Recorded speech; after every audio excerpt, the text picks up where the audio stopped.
I stared at the email on my phone's screen until the words blurred together, my heart hammering against my ribs like it was trying to escape the cage of my chest.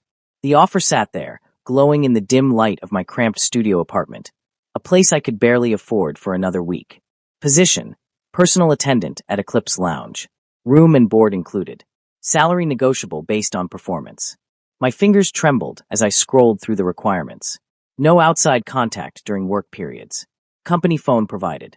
Lodging mandatory. The list went on, each condition more isolating than the last. Manju, you can't seriously be considering this. I glanced up at my phone where my friend Minsio's concerned face filled the screen during our video call. She'd been the only person who stuck by me after my father's business collapsed, leaving nothing but debt in his wake before he disappeared entirely. Minsio, I don't have a choice, I said quietly, running a hand through my black hair. It had grown longer than I usually kept it, another expense I couldn't justify. Uncle Daewon came by again yesterday. The interest keeps climbing. If I don't find something soon. I didn't finish the sentence.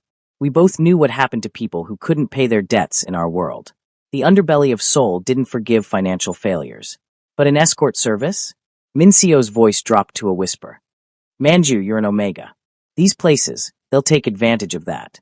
The posting says personal attendant, I corrected, though the distinction felt thin even to my own ears. Serving drinks, entertainment, hospitality services. I can do that. And when they ask for more, I swallowed hard, my pale fingers gripping the phone tighter. Then I'll deal with it. What else am I supposed to do? I've applied to 300 positions in the last 6 months. 300, Minsio. My degree in hospitality management might as well be decorative paper for all the good it's done me. The bitter truth was that no one wanted to hire an Omega male in their early 20s with no family connections and a father's debt hanging over his head like a guillotine. The suppressants I took to mask my scent during heat cycles cost more than I could afford, but going without them meant being vulnerable to every alpha who caught my scent. I'm beautiful, right? I asked suddenly, looking at my reflection in the darkened window. Delicate features, pale skin that seemed to glow even in poor lighting, red lips that I'd been told were obscenely kissable, long lashes that framed my dark eyes. Might as well use what I have. Manju. Minsio's voice cracked with emotion. I'll be fine, I lied smoothly, already typing my acceptance email. I'll contact you when I can. Eclipse Lounge existed in a space between legal and illegal, nestled in Gangnam among the high-rises where Korea's elite played. The building itself was unremarkable from the outside, just another glass and steel structure. But inside, it transformed into something else entirely. My room in the attendant's lodge was small but clean, far nicer than my studio apartment. A narrow bed with crisp white sheets, a desk, a private bathroom. Luxury compared to what I'd left behind. New fish. I turned to find a young man leaning against my doorframe, his smile friendly despite the calculating look in his eyes. He was pretty. All the attendants here were, with carefully styled hair and clothes that looked expensive. I'm Ju Manju, I said, bowing slightly. Kong Hei-il, he replied, returning the bow with less formality. Omega 2, yeah? I can tell even through your suppressants. How old are you? 22. Baby, Hei-il laughed, but not unkindly. Listen, they'll give you the orientation bullshit tomorrow, but here's what you actually need to know. Be pretty, be pleasant, and be available. The clients tip based on how well you perform. Perform. My stomach tightened. Pouring drinks, laughing at bad jokes, sitting close, making them feel special, Hei-il explained, his tone suggesting there was more he wasn't saying. Some of the attendants go further, but that's their choice. Management doesn't force anything, but, he shrugged. Better tips for better service, if you know what I mean. I nodded slowly, trying to calm the anxiety rising in my chest. Stick with me tonight, Hei-il continued. I'll show you the ropes. First rule, smile even when you want to scream. Second rule, never, ever go near the private suites on the top floor unless specifically summoned. That's where the real money plays, and those alphas don't mess around. The main floor of Eclipse Lounge was stunning, all dark woods, soft lighting, and expensive leather. Music played at a volume that encouraged conversation, and the air held the mingled scents of premium alcohol, expensive cologne, and something else. Something that made my Omega instincts prickle with awareness. Pheromones. Alphas and Omegas and Betas all mixing together in a cocktail of biological signals that my suppressants couldn't completely block out. Manju, Table 7 needs refreshments. My supervisor called out, and I hurried over with a tray of drinks. The woman at table 7 was beautiful and intimidating in equal measure. A beta businesswoman whose eyes tracked my movements like a predator watching prey. "You're new," she observed as I set down her whiskey. "Yes, ma'am," I replied with my best smile, the one I'd practiced in the mirror until my cheeks ached. "I hope everything is to your satisfaction." "Very much so," she purred, and then her hand was on my wrist, thumb stroking over my pulse point. "What's your name, beautiful?" "Ju Manju, ma'am." "Stay close tonight, Manju. I like looking at pretty things." She tipped me 200,001 before the night ended, just for sitting beside her and laughing at her stories. I'd earned more in one evening than I'd made in a week at my previous part-time job. But as the weeks passed, I began to understand what HAIL had meant. I watched as other attendants disappeared into private rooms with clients. I saw the way they returned with flushed faces and generous tips, saw the marks on their necks and the slight limp in their walks. I saw Sung Min, another Omega attendant, on his knees in a semi-private alcove, his head bobbing between a male client's legs while nearby patrons pretended not to notice. The client had tipped him 2,000,001 afterward. "You're leaving money on the table," HAIL told me one night as we changed in the lodge. "You're gorgeous, Manju. Delicate and sweet-looking. Clients would pay premium for you." "I'm not ready for that," I said quietly, though my uncle's latest visit weighed heavy on my mind. The debt had grown again. The interest was crushing me. "Then be sweeter in other ways," HAIL advised. "Touch more, smile more, leaning close. Make them think they might have a chance, and they'll tip better." So I did. I let my fingers linger when I handed over drinks. I laughed with my whole body, leaning close enough that clients could smell whatever remained of my natural scent through the suppressants. I made eye contact and held it just a moment too long, promising nothing but implying everything. The tips increased dramatically. Women loved my delicate features and deferential manner. Men loved the challenge of an Omega who seemed innocent yet available. I became one of the most requested attendants on the main floor, and for a while I thought I'd found my balance, earning enough to slowly chip away at the debt without crossing lines I wasn't ready to cross. Then I was assigned to the top floor. "Private suite, penthouse level," my supervisor said, handing me a card key. "VIP client. Premium service expected." My hands shook as I took the key. I don't usually." "He requested you specifically," she interrupted. "Just be yourself. Be pleasant. And for God's sake, don't anger him." The elevator ride to the penthouse felt like ascending to execution. The doors opened to a private hallway, thick carpet muffling my footsteps as I approached the suite. I knocked softly, my heart in my throat. "Enter." The voice was deep, commanding, and utterly devoid of warmth. I opened the door. The suite was enormous, more like a luxury apartment than a hotel room. Floor-to-ceiling windows overlooked Seoul's glittering skyline. Expensive art hung on the walls. And sitting on a leather sofa with a glass of whiskey was the most intimidating man I'd ever seen. Seoul Jinbon. I knew the name, even though I'd never seen him before. Everyone at Eclipse knew about Seoul Jinbon, the alpha who owned half of Gangnam's commercial real estate, whose business empire had expanded ruthlessly over the past decade, whose cold reputation preceded him like a winter storm. He was massive, all muscles and sharp angles, wearing a tailored suit that probably cost more than my yearly salary. His face was handsome in a severe way, strong jaw, high cheekbones, eyes so dark they seemed to absorb light rather than reflect it. His black hair was styled perfectly, not a strand out of place. And he was looking at me like I was something he might step over on the sidewalk. "You're the new Omega," he stated flatly, not a question. "Ju Manju, sir," I managed, bowing deeply. "I'm here to attend to whatever you need." "I need silence," he replied, returning his attention to the tablet on the table before him. "Pour whiskey when my glass is empty. Otherwise, stay out of my sight." I blinked, confused. He'd requested me specifically just to pour drinks? The evening passed in uncomfortable silence. I stood near the bar, watching as Seoul Jinbon worked through what seemed like endless business documents, occasionally taking calls in that same cold, clipped tone. When his glass emptied, I refilled it. He never looked at me, never acknowledged my presence beyond the initial dismissal. When the evening ended, he stood abruptly. "You're dismissed." No tip. No acknowledgement. Nothing. I returned to the lodge feeling strangely insulted. I'd made clients happy all month, had perfected my sweet, accommodating persona, and this alpha couldn't even be bothered to look at me twice? How was Jinbon? HAIL asked eagerly. "Did he?" "He ignored me," I said flatly. "Completely." HAIL's eyes widened. "That's actually normal for him. He goes through attendance like tissues." No one's ever pleased him. Most people refuse to serve him after the first time.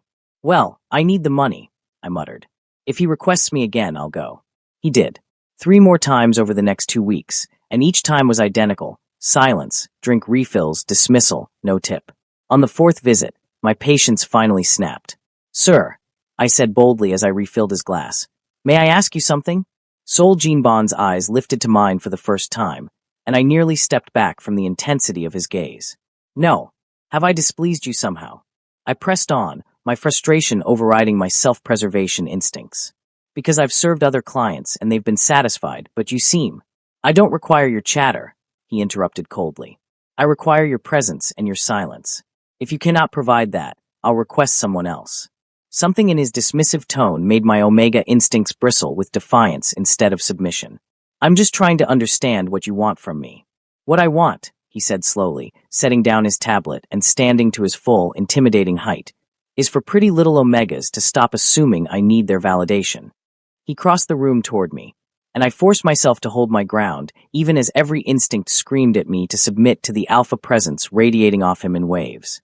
You want to know why I request you? He continued, stopping close enough that I had to tilt my head back to maintain eye contact. Because you don't reek of desperation like the others. You don't throw yourself at me or drug yourself stupid trying to get my attention. My eyes widened. Drug themselves. Last week, Sol Jinbon said coldly, an Omega attendant slipped something in his drink thinking it would make him brave enough to touch me. I threw him out the window. My blood ran cold. You what? The ground floor window, he clarified with something that might have been dark amusement. Landscaping broke his fall. He survived, but he won't try that again. I should have been terrified. I should have requested reassignment immediately. Instead, I heard myself say, so you prefer attendants who ignore you? His lips twitched, not quite a smile, but close. I prefer attendants who know their place. And what place is that? I challenged, my frustration making me bold. Silent furniture? Background decoration. Exactly, Sol Jinbon replied, but his dark eyes were studying me now with something other than dismissal. Though you're failing at the silent part. Maybe I'm tired of being overlooked, I shot back. Everyone else appreciates my service. They tip well because I make them feel good. But you, want me to make you feel good, sweet thing? His voice dropped lower, and something in the tone made heat pool in my stomach despite my anger. Is that what this is about? Your pride is hurt because the big bad alpha won't fall at your feet like the others.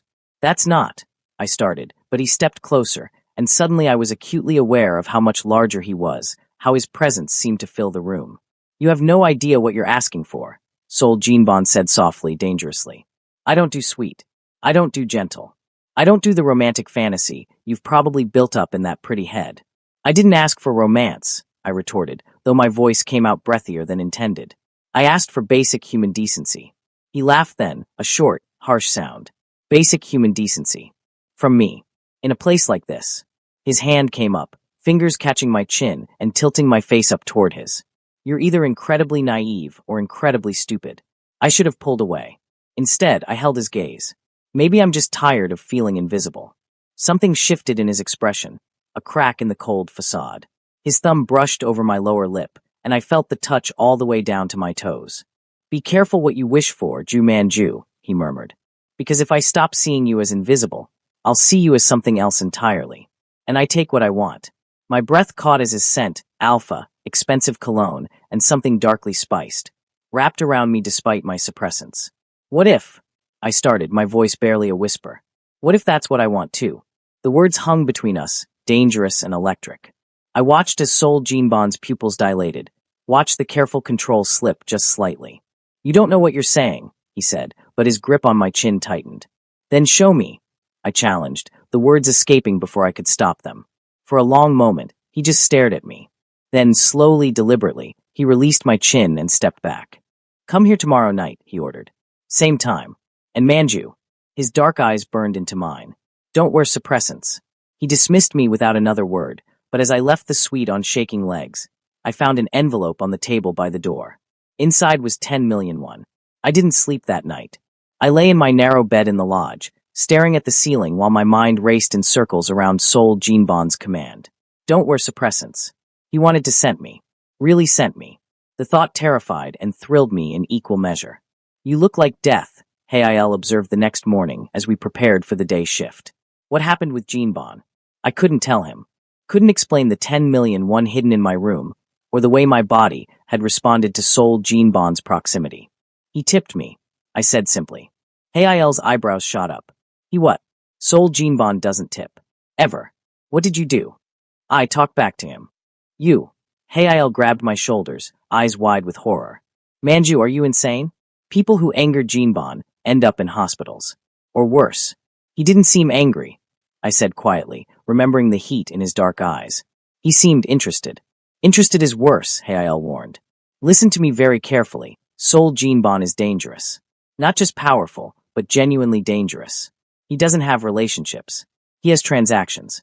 If he's focusing on you, it's because he wants something, and when he's done taking it, he'll discard you without a second thought. I knew Hail was right. Everything about Soul Jinbon screamed danger, from his cold demeanor to his ruthless reputation. But I couldn't stop thinking about the way he'd looked at me, the way his thumb had traced my lip like he was memorizing the shape of it. And I needed the money. 10 million won had barely made a dent in my uncle's latest demand. That evening, I made a decision that would change everything. I skipped my suppressant dose.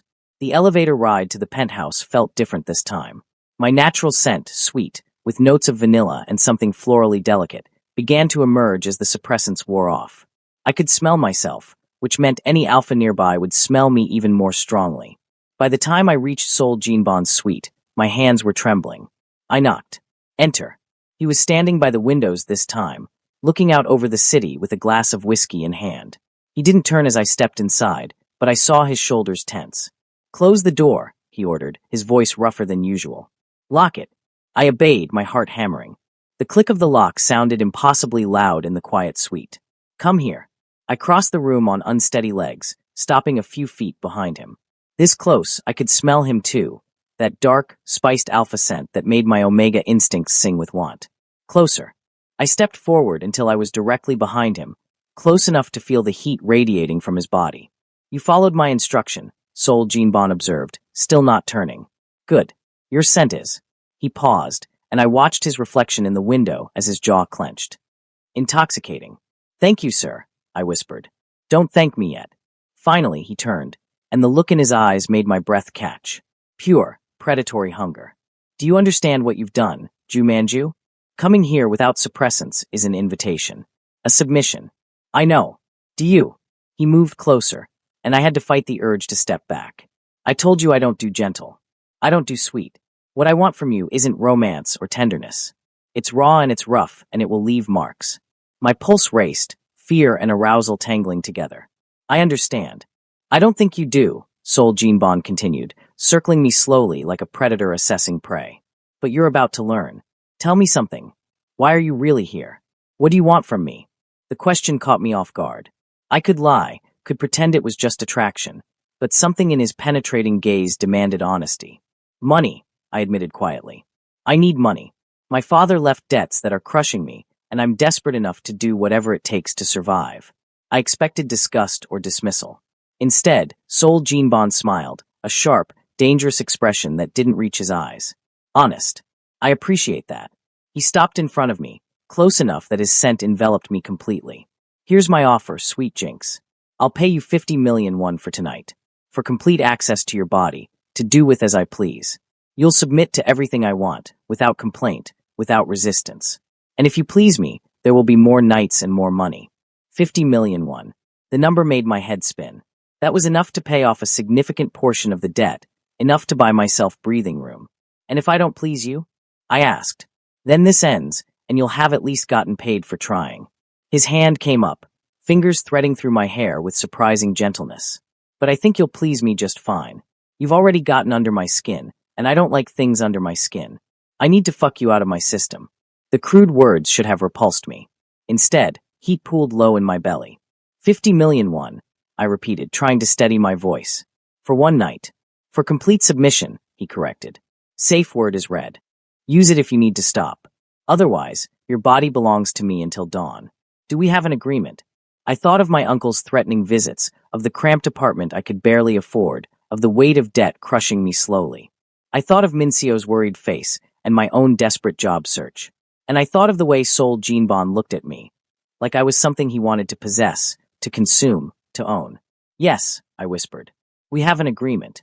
His smile widened, sharp and predatory. Good. Then strip. My fingers fumbled with the buttons of my shirt, suddenly clumsy under his intense gaze. Sol Jinbon didn't help, didn't touch, just watched with those dark, hungry eyes as I slowly revealed myself. The shirt fell to the floor. Then my pants. I hesitated at my underwear, suddenly shy despite everything. All of it, Sol Jinbon commanded softly. I want to see what I'm paying for. I slid the last garment down, standing completely exposed before him. The cool air of the suite raised goosebumps on my pale skin, and I resisted the urge to cover myself. Sol Jinbon circled me again, this time reaching out to trace the line of my spine with one finger. The touch was featherlight, but sent electricity shooting through me. Beautiful, he murmured, almost to himself. Delicate. Breakable. His hand settled on my hip, grip firm. I'm going to ruin you, sweet Jinx. Going to mark every inch of this pretty skin. Going to make you forget your own name. He pulled me back against his chest, and I could feel how hard he was through his expensive trousers.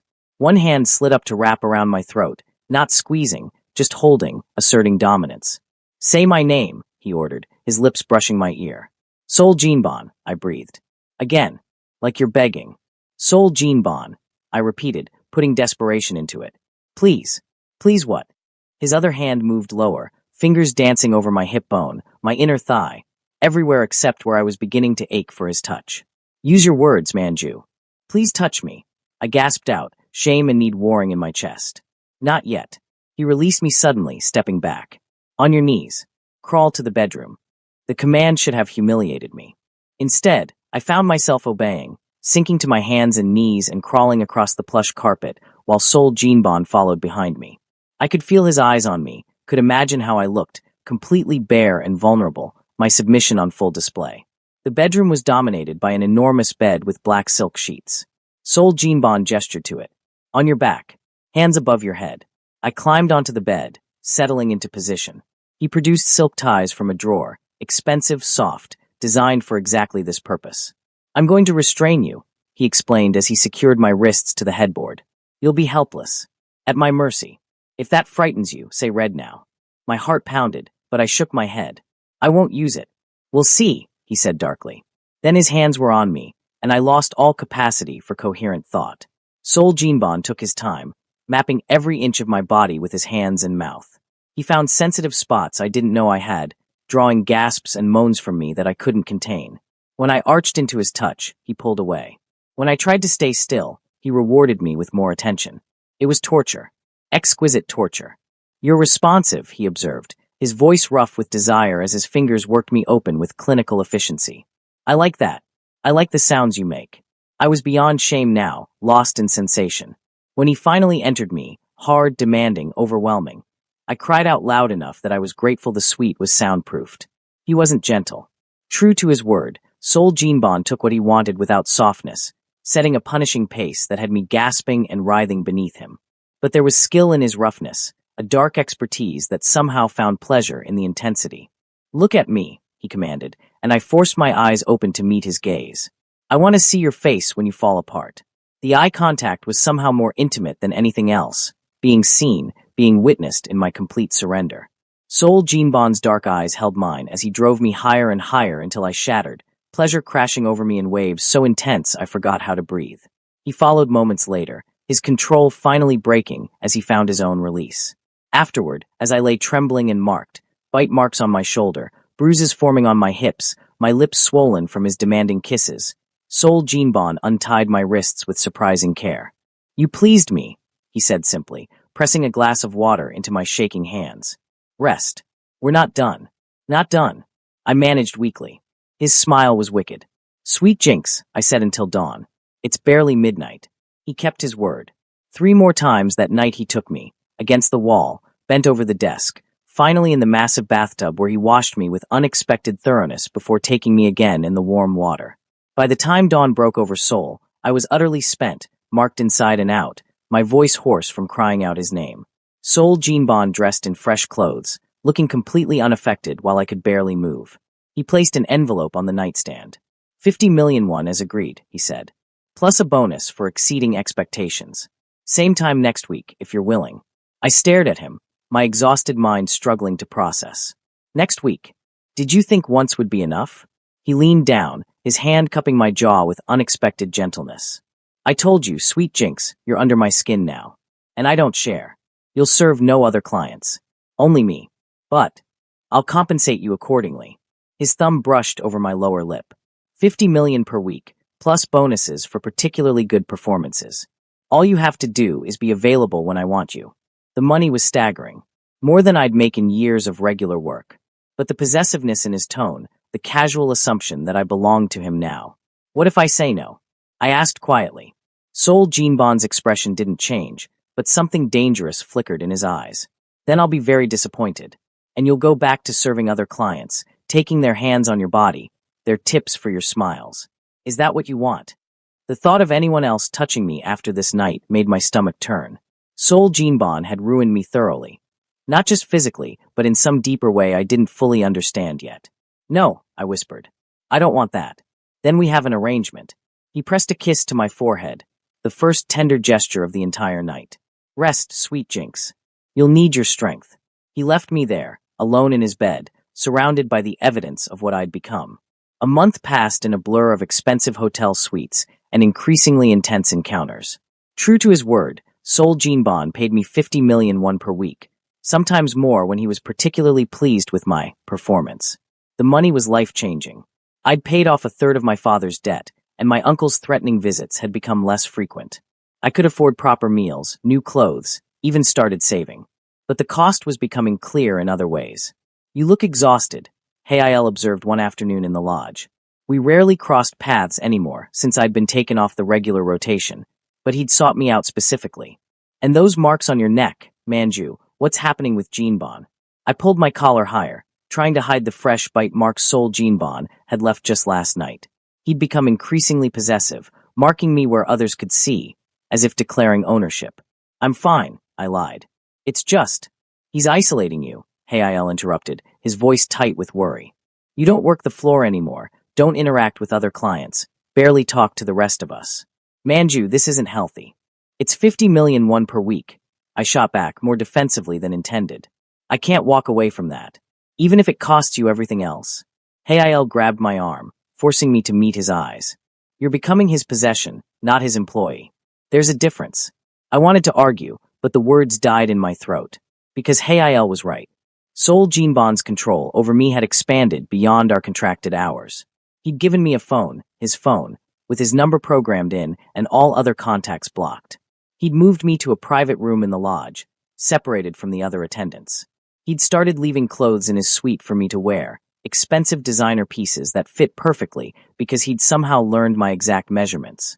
And the sex had evolved from rough transactions into something darker and more consuming.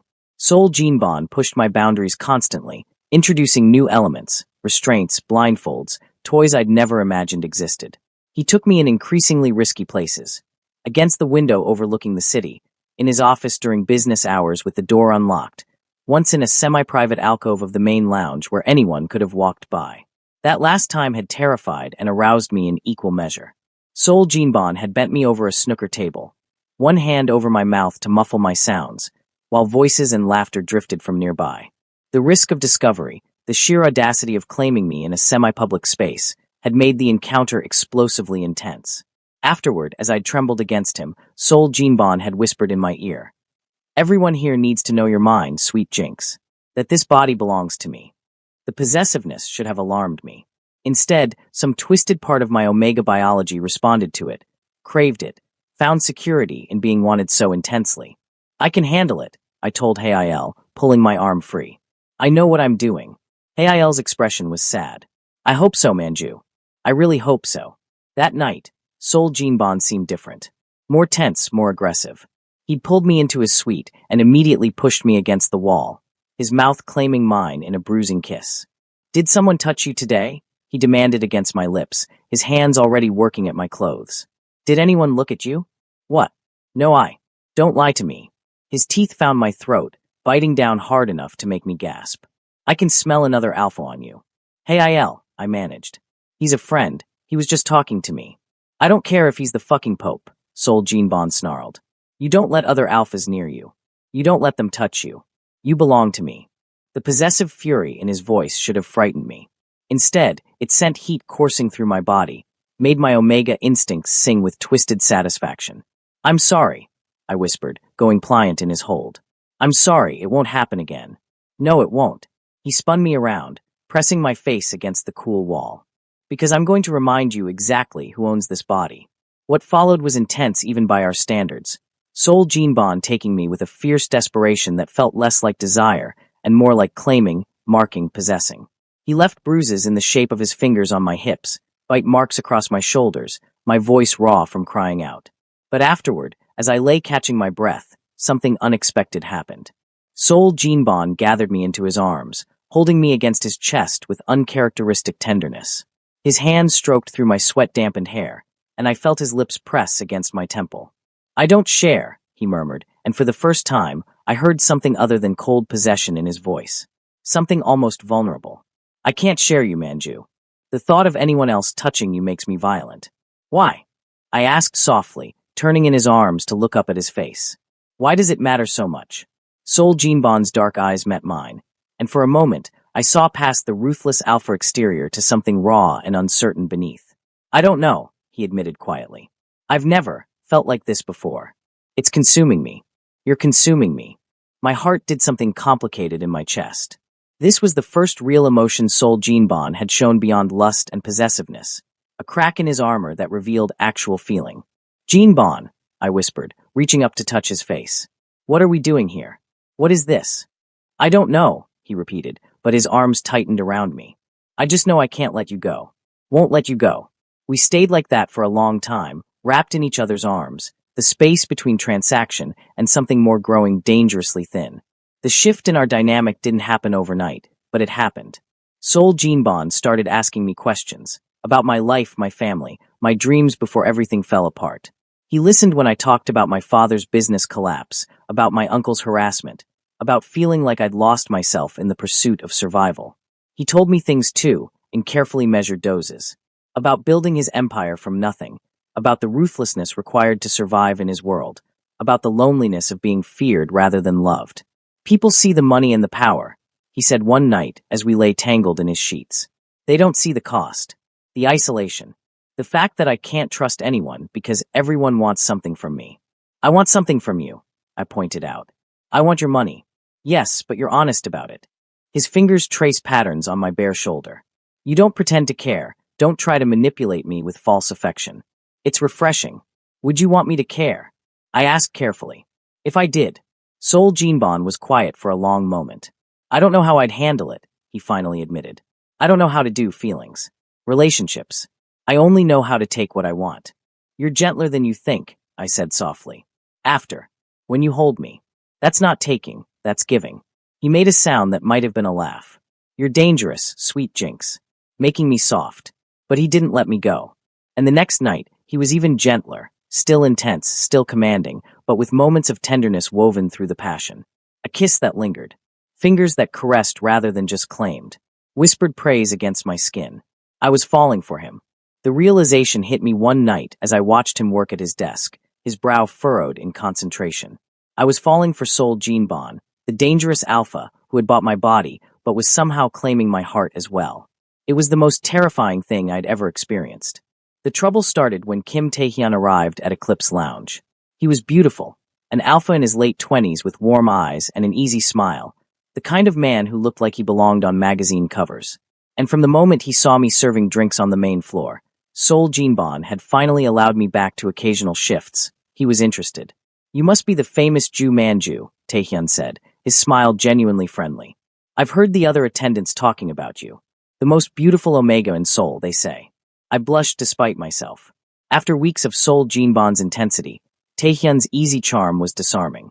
They exaggerate. Can I get you something to drink? Your company, if you're available, he replied smoothly. I'm new to Eclipse, and I'd appreciate a friendly face to help me navigate. I should have declined. Should have remembered Sol Jinbon's possessive fury, his command that I not let other alphas near me. But Taehyun seemed harmless, and it had been so long since someone had just talked to me like a normal person rather than a possession or a transaction. I can spare a few minutes, I agreed, settling into the seat across from him. Taehyun was easy to talk to. He asked about my interests, my background. I kept it vague. My dreams for the future. He talked about his work in finance, about traveling, about his favorite books and films. It was normal conversation, the kind I'd almost forgotten existed. You have the most remarkable eyes, he observed, his gaze warm. Has anyone ever told you that? A few people, I admitted. I'd like to see you again, Taehyun continued. Outside of Eclipse, if you're allowed. A proper date, dinner, conversation, no transactions or expectations. My heart twisted. When was the last time someone had offered me a real date? When had anyone wanted to spend time with me for reasons beyond physical desire? I'm involved with someone, I said carefully. It's complicated, but I don't think he'd be comfortable with that. The infamous Seol Jinbon, I assume? Taehyun's expression didn't change, but something flickered in his eyes. I've heard about his arrangement with you. But Manju, you deserve more than being someone's kept omega. You deserve someone who treats you like a person, not a possession. The words hit harder than they should have. Because Taehyun was right. What Seol Jinbon and I had wasn't a relationship, despite the growing emotional connection. It was still fundamentally a transaction, his money for my body and time. I should go, I said, standing quickly. It was nice talking to you. Manju, Taehyun called after me. If you ever want to talk, or if you need help getting away from him, I'm here. You have options. I fled before he could see how his words had shaken me. Seol Jinbon knew. Of course he knew. He seemed to have eyes everywhere in Eclipse Lounge.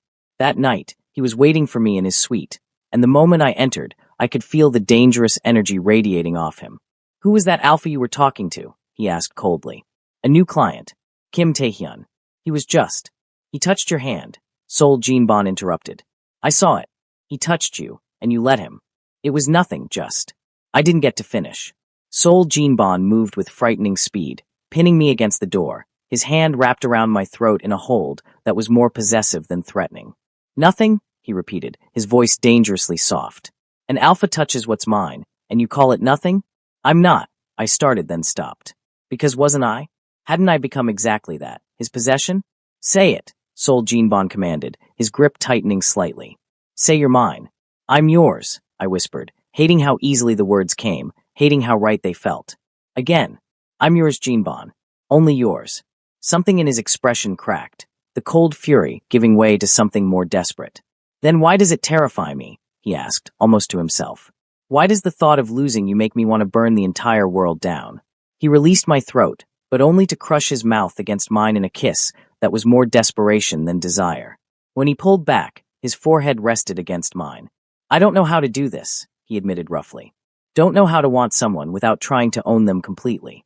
But the thought of that alpha looking at you, talking to you, offering you things I can't give. What things? I interrupted. What can't you give me? Normal, Seol Jinbon said simply. A real relationship. Dating.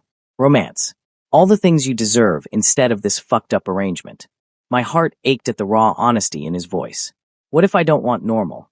What if I want this? Want you, even if it's complicated? You don't know what you're saying. Yes, I do. I cupped his face, forcing him to meet my eyes. I'm falling for you, Jinbon. I know I shouldn't. No, it's probably the stupidest thing I could do, but I can't help it. So if you want to keep me, you need to figure out if you're capable of giving me more than just money and sex. Seol Jinbon stared at me, something vulnerable and uncertain in his dark eyes. I don't know if I can be what you need. Then learn, I challenged. Try, because I'm tired of being just a transaction. Either I'm someone you care about, or I'm walking away. The ultimatum hung between us, dangerous and defining. For a long moment, Seol Jinbon said nothing. Then slowly, he took my hand and led me to the sofa, pulling me down beside him. Not in a prelude to sex, but simply to sit together. My parents had an arranged marriage, he began quietly. No love, just business.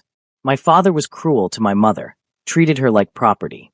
She stayed because she had no choice, because divorce would have shamed her family.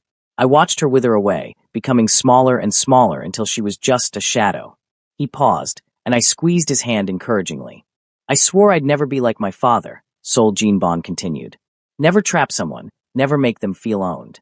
But then you walked into my suite with your sweet scent and your defiant eyes, and I wanted to own you, needed to possess you. And I hate myself for it, because I'm becoming exactly what I swore I'd never be. You're not your father, I said firmly. Your father took without asking. You've given me choices, even if they're complicated ones. And you're trying to understand what you feel, which is more than he ever did. I'm falling for you too, Sol Jinbon admitted, the words seeming to cause him physical pain. And it terrifies me, because I don't know how to love someone without trying to control them. Don't know how to care without it becoming obsession. Then we'll figure it out together, I said softly. No more just transactions. No more just physical. We try for something real, even if we don't know what that looks like yet. Sol Jinbon pulled me into his arms, holding me with a tenderness that made my chest ache. I'll try, he promised against my hair. I'll try to be better than what I am. For you. That night, we didn't have sex. Instead, Sol Jinbon held me while we talked, really talked, about our fears and hopes and the impossible situation we'd found ourselves in. He told me about his business, not as a powerful alpha, but as someone who was genuinely passionate about what he'd built. I told him about my dreams of one day opening my own small restaurant, using the hospitality degree that had seemed so useless. I'll help you, Sol Jinbon said suddenly. When you're ready, when the debt is paid off, I'll help you start your restaurant. As an investment, not charity, he added quickly, knowing my pride. You'll pay me back when you're successful. You think I'll be successful? I think you're capable of anything you set your mind to, sweet Jinx. He pressed a kiss to my forehead. You brought Sol Jinbon to his knees. A restaurant should be easy.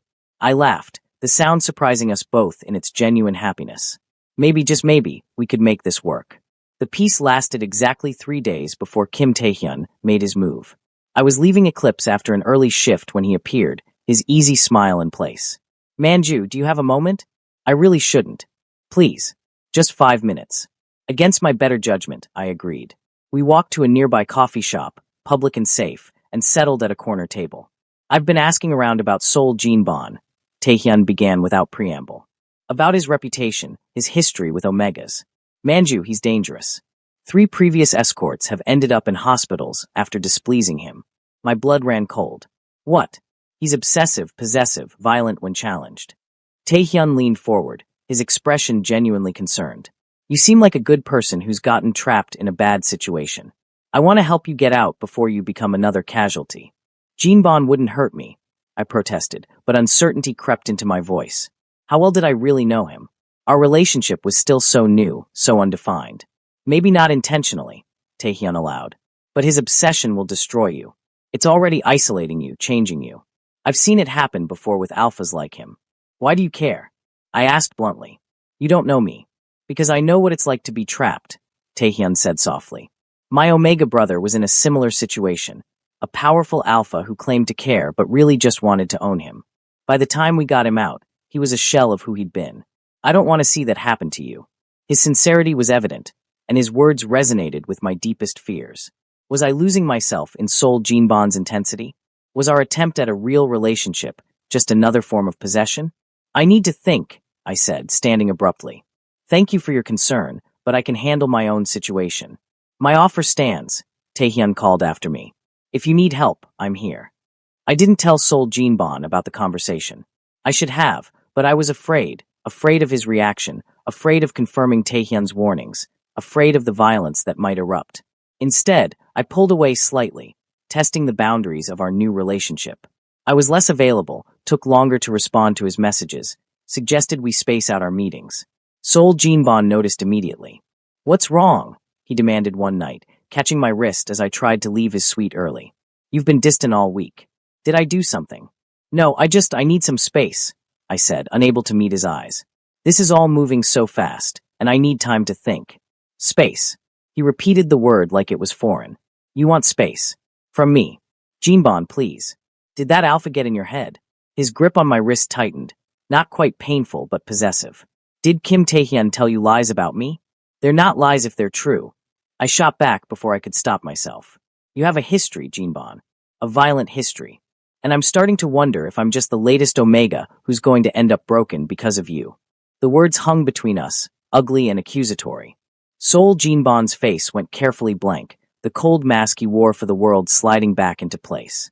I see, he said quietly, releasing my wrist. You've already decided I'm a monster.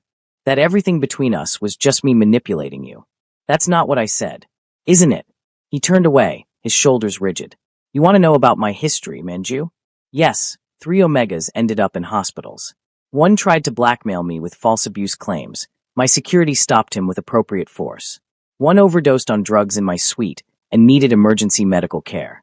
The third got into a fight with another client, and I called the ambulance. But rumors twist everything, make me into a villain because I'm powerful and cold, and people love to believe the worst. Shame washed over me. I'd let Taehyun's words poison my trust without even giving Seol Jinbon a chance to explain. Jinbon, I'm sorry.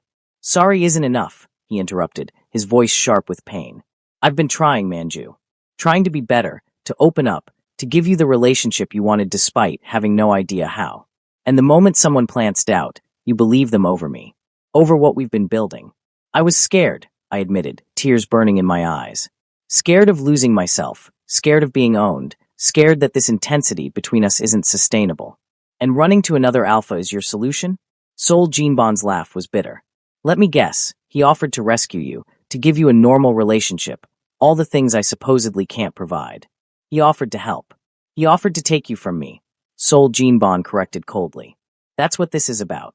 Kim Taehyun wants you, saw an opening in your doubts, and exploited it. And you fell for it. The accusation stung because it was partially true. Taehyun had been kind and understanding, offering everything that seemed to be missing from my complicated arrangement with Seol Jinbon. Maybe I should take him up on it, I said, my voice breaking. Maybe normal is what I need instead of this, whatever this is.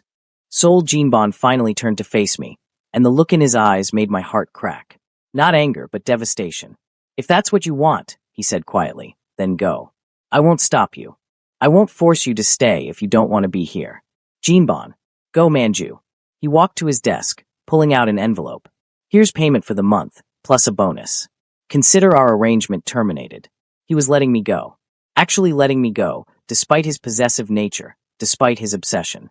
Because he cared enough to let me choose, even if it meant losing me. The realization hit like a physical blow. Seol Jinbon loved me, actually loved me, enough to set me free. I don't want to go, I whispered. He froze, his back still to me. What? I don't want to go, I repeated louder, tears streaming down my face. I don't want normal. I don't want easy. I want you, Jinbon. Even with all the complications, even with the intensity and the possessiveness and the fear, I want you. Seol Jinbon turned slowly, and I saw the raw hope in his expression. You're sure? I'm sure. I closed the distance between us, taking his face in my hands. I'm sorry I doubted you. Sorry I let someone else's words make me question what we have. You're not perfect, and neither am I, but what we're building together is real. And I want to keep building it. He pulled me into his arms, holding me so tightly I could barely breathe. I love you, he said roughly against my hair. I love you, and it terrifies me, but I love you. I love you too, I whispered back. So much it scares me. When he kissed me, it was different from all the other times, softer, sweeter, filled with emotion rather than just desire. And when he carried me to the bedroom, what followed was lovemaking rather than just sex. Slow and tender, with whispered declarations and gentle touches, connection rather than possession. Afterward, as we lay tangled together in the moonlight streaming through the windows, Seol Jinbon pressed a kiss to my temple. No more secrets, he said quietly. No more doubts. If something bothers you, you tell me. If someone approaches you, you tell me. We figure it out together. Together, I agreed, feeling the last of the walls between us crumble. But our peace was short-lived. The next day, I was called to a meeting with Eclipse's management, apparently at the request of Kim Taehyun, who had filed a formal complaint alleging that Seol Jinbon was engaging in coercive behavior with an employee. This is ridiculous, I protested to the manager, a stern beta woman named Park Min-ji. Jinbon hasn't coerced me into anything. Our relationship is consensual. Nevertheless, we take these allegations seriously, Manager Park replied, especially given Mr. Seol's history and his significant financial interest in this establishment. We need to conduct a formal investigation. Investigation into what? We're two adults in a relationship. A relationship that began as a financial transaction between a client and an escort, she pointed out. The power dynamics are problematic, Mr. Ju. And if Mr. Kim's allegations have merit, if Mr. Seol has been using his influence to control or isolate you, that's a serious violation of our policies. I realized with growing horror that Taehyun had weaponized my moment of doubt, turning it into an accusation that could destroy everything Seol Jinbon and I had built. I want to speak with Kim Taehyun, I demanded. Now. They arranged a mediated conversation in one of Eclipse's private conference rooms. Taehyun arrived looking concerned and sympathetic, playing the role of worried savior perfectly. Manju, I'm glad you're okay, he began. After our conversation, I was worried. You used me, I interrupted coldly. You saw vulnerability and exploited it to attack Jinbon. This isn't about protecting me. This is about your own agenda. Taehyun's mask slipped slightly. I'm trying to help you see the truth. The truth is that you're manipulative, I continued. You fed me lies and half-truths, played on my fears, and then ran to management the moment you sensed an opening. This isn't concern. This is calculation. Seoul Jinbon is dangerous, Taehyun insisted, his friendly demeanor cracking. He's obsessed with you, isolating you. He loves me, I corrected firmly. And I love him. What we have isn't perfect, but it's real and it's consensual. You don't get to decide what's best for me. You're delusional, Taehyun snapped, his true nature finally showing. You think a man like Seoul Jinbon is capable of love? He's using you, just like he's used every other Omega who's caught his attention. And when he's done, you'll be discarded like trash. Is that what happened to your brother? I asked quietly, suddenly understanding. Did an alpha discard him, and now you see threats everywhere? Taehyun's face went white, then red with anger. Don't pretend to understand. I understand that you're projecting your trauma onto my situation, I said firmly. And I'm sorry for what your brother went through. But I'm not him, and Jinbon isn't that alpha. You need to let this go. I won't let him destroy you, Taehyun said, but it sounded more like a threat than concern. Manager Park intervened. Mr. Kim, unless you have concrete evidence of coercion or abuse, I'm afraid we'll have to dismiss your complaint. Mr. Ju has clearly stated that his relationship with Mr. Seoul is consensual. Taehyun stood abruptly, his chair scraping against the floor. You're all making a mistake. When Seoul Jinbon shows his true colors, don't say I didn't warn you. He left in a fury, and I slumped in my chair, exhausted by the confrontation. Are you truly all right, Mr. Ju? Manager Park asked, her stern expression softening slightly. If there's any coercion. There isn't, I assured her. Jinbon and I, we're figuring things out. It's complicated, but it's real. She studied me for a long moment, then nodded. Very well. But Mr. Ju, be careful. The heart can blind us to danger, especially when Omega biology is involved. If you ever need help, our door is open. I thanked her and left, my phone already in my hand to call Seoul Jinbon and tell him everything that had happened. He answered on the first ring. Manju, are you okay? I'm okay, I assured him. But we need to talk. Can I come to you? Always, he replied without hesitation. I'm here, sweet Jinx. Always. Seoul Jinbon's penthouse wasn't at Eclipse this time. He'd given me the address to his actual home, a stunning apartment in Gangnam with floor-to-ceiling windows and modern luxury that took my breath away. This is where you really live, I observed as he let me in. Yes, I wanted you to see it. See where I want you to be. He pulled me close, his arms wrapping around me protectively. Tell me everything. I did, explaining Taehyun's complaint, the investigation, the confrontation. Seoul Jinbon listened silently, his jaw tight with suppressed anger. He won't stop, Seoul Jinbon said when I finished. Men like that, they fixate. He's decided you need saving, and he won't accept that you've chosen differently. What do? We make it clear that you're not available, Seoul Jinbon replied. That you've made your choice, and that choice is me. Permanently. My heart skipped. Permanently? Seoul Jinbon pulled back slightly, his dark eyes searching mine with unusual vulnerability. Move in with me. Leave Eclipse, leave the lodge, come live here. I'll pay off your father's entire debt, not as payment for you, he added quickly, but because I don't want that hanging over your head anymore. I want you free to choose me because you want to, not because you need to. Jinbon, that's millions. I have billions, he interrupted. Money is the least important thing I can give you. What matters is this. I want to try for real. A real relationship, living together, building something lasting. No more transactions, no more arrangements. Just us, figuring out how to be together. Tears pricked my eyes. You do that? Pay off everything, no strings attached. The only string is that you stay because you want to, not because you owe me. He cupped my face gently. I want you to have the freedom to walk away if I ever become the monster you feared. But I'm hoping, desperately hoping, that you'll choose to stay. I'll stay, I whispered. Not because of the money, but because I love you. Because you're trying so hard to be better than what you were taught to be. Because underneath all that coldness, you have the biggest heart. Seoul Jinbon kissed me then, soft and sweet and full of promise. Move in with me, he repeated against my lips. Let me take care of you. Let me love you properly. Yes, I breathed. Yes to all of it. The next week was a whirlwind. Seoul Jinbon was true to his word, paying off the entire debt in one transaction that made my uncle's jaw drop. He helped me move my few possessions to his penthouse, giving me free rein to make it our home rather than just his space. Change whatever you want, he insisted. I want you comfortable here. Want this to feel like yours too. I quit Eclipse Lounge, though Hail hugged me goodbye with tears in his eyes. You did it, he whispered. You actually tamed Sol Jinbon. I never thought I'd see the day. He tamed himself, I corrected.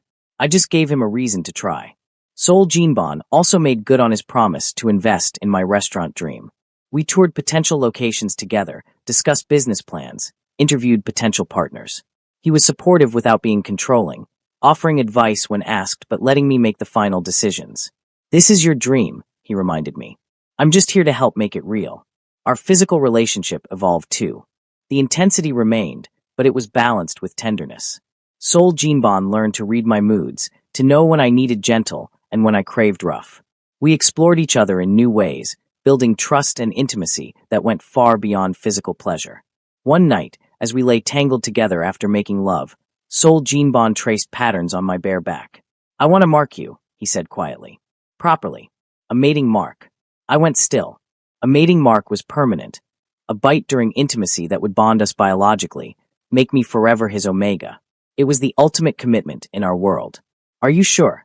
I asked carefully. That's permanent, Jinbon. You can't change your mind later. I know, and I've never been more sure of anything. He pressed a kiss to my shoulder, right where the mark would go. I want the world to know you're mine. Want you to carry my scent always.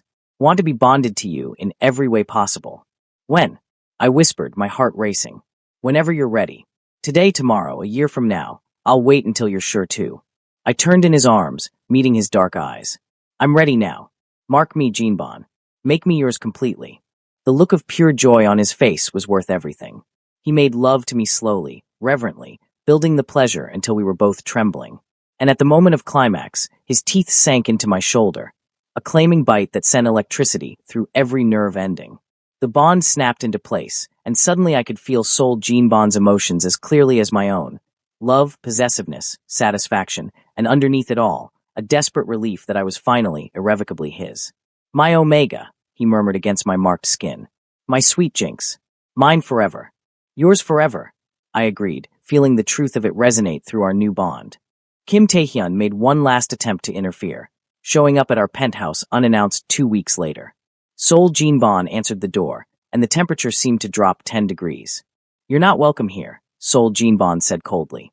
I just want to talk to Manju, Taehyun replied, trying to see past him. Make sure he's really okay. He's more than okay. Sol Jinbon's smile was sharp and dangerous. He's marked, bonded, and living exactly where he wants to be. Your concern is noted and dismissed. I appeared behind Sol Jinbon, the fresh mating mark visible on my shoulder. Taehyun, I appreciate that you were trying to help, in your own way. But I'm happy. I've made my choice, and it's final. Taehyun's expression cycled through disbelief, anger, and finally resignation. You're really going to bond yourself to this man? Give up your freedom for him. I'm not giving up freedom, I corrected gently. I'm choosing love. There's a difference. You'll regret it, Taehyun said, but the conviction was gone from his voice. Maybe, I acknowledged. But it'll be my choice to regret. Goodbye, Taehyun. I hope you find peace with whatever happened to your brother. Sol Jinbon closed the door firmly, then pulled me into his arms. Are you okay?